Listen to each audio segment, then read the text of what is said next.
I wanted to make a video on making connections. So when students reach a level 4 in their reading, and we're testing them for it, they are asked to make a connection to the story. And now making connections isn't something we teach until grade 1. Grade 1 is kind of where they really start teaching how to make connections to books. But because the exit level, reading level for SK is level 4, and that's when we start asking students how to make or to make a connection, I thought I would just do a video on it. I'm not necessarily sure whether or not I'll do a whole lesson on this. It's really more of a grade 1 thing. But I mean, some of our students are reading at a grade 1 level, so I thought it couldn't hurt. So basically, making connections while reading a book can be done in 3 ways.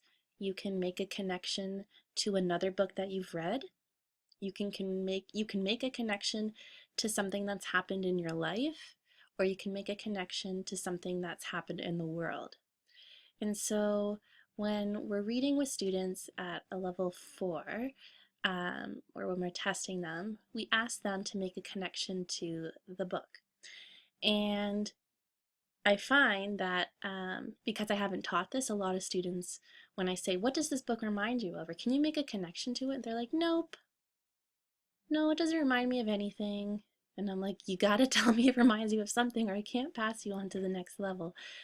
So I usually just end up prompting students, but we want to start to get kids thinking of what the book reminds them of, and because making connections is really a huge comprehension strategy that we practice in the higher grades, along with like visualization, inferring, and that sort of thing.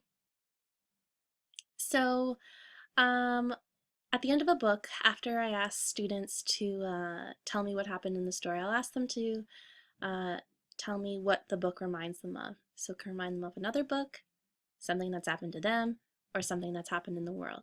So I'm going to give you an example. I just found this book on Raz Kids, and I'm going to give you 3 examples of connections that students could make.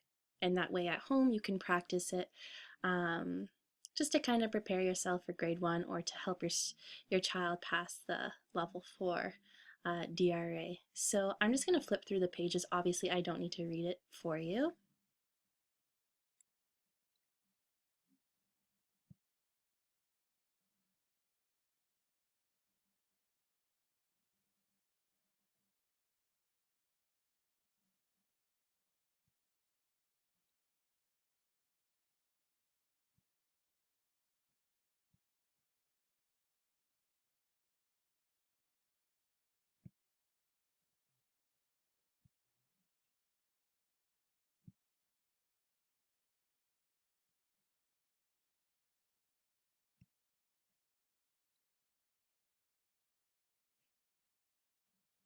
Okay, so here's an example of a connection I can make to another book. So this book reminds me of, and I'm just going to make this up because I actually don't know.